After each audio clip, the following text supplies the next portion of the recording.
Grabe ngayon itong promo guys ng Toyota, 0 down payment lang, may Tamaraw FX ka na. At eto nga pala yung Tamaraw FX na maaari ninyong makuha. Grabe guys, ang ganda, saktong-sakto ito sa kahit anong negosyo.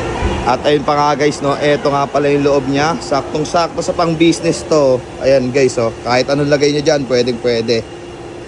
At bukod nga pala sa Tamaraw FX nila ay meron nga din pala sila ditong sedan na ATIV kung tawagin. At 0 down payment nga din pala yan guys, kaya sobrang panalong panalo. Grabe, talagang solid sa makina nito at sobrang ganda pa. May pang hybrid nga din po pala sila rito kaya sobrang tipid sa gas. At lalo na ngayon guys, sobrang mahal ng gas kaya sakto itong hybrid na ATIV para sa mga nagtitipid. Dito ma'am sa ATIV nyo po, magkano yung down payment po neto? Zero down payment. 0 down payment po, no? Tapos ano na yung mga ano po niyan, madam? Ito, meron din kasi tayong hybrid, meron ding CVT, pero kung gusto nyo ng hybrid, parang tipid sa gas, mas okay. Zero down payment din. 0 down payment pa rin po, no? Yes. Pero ayun nga guys, no, ang kinuha nga pala natin dito sa kanila ay yung kanilang Tamaraw FX dahil dito tayo na-approve. So yun na nga guys, no, si Miss Shannon nga pala yung ating agent for today at siya nga rin pala magtuturo sa atin about sa Tamaraw FX. So yung Tamaraw FX po natin is zero down payment. Ang monthly niya po is 24,981. Grabe, ang mura lang guys, no? Pero kung everyday siya, magkano po kaya yun? Kung everyday po, 832 pesos lang.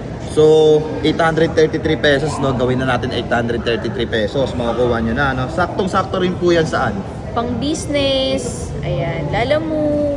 So marami din po tayong pwedeng maging income dito sa Tamaraw FX natin. Kasi ano naman talaga siya, no? Saktong-sakto siya sa panglalamog po, no? Yes po. Yun, no? So, ayun na nga guys, no? Dahil Tamaraw FX yung kinuha natin, gagamitin natin siya sa pang-business, no? Like, Lalamove at iba pa. At ayun na nga din pala guys, sa mga gusto nga din po pala kumuha ng sasakyan dito sa Toyota Show, ay i-PM nyo lang po ang kanyang FB page na Shannon Mauricio. Ilalagay ko na nga lang din po pala ang kanyang FB page link sa comment section. So paano guys, hanggang dito na nga lang din po pala tayo. Sa mga gusto nga din po pala magpa-promote dyan, ay i-PM nyo lang po ang aking FB page. Basta support local lang tayo at huwag sa sugal. So yun lang. Peace, I love you all. Let's guys go! Kumuha na kayo ng sasakyan napaka the best dito.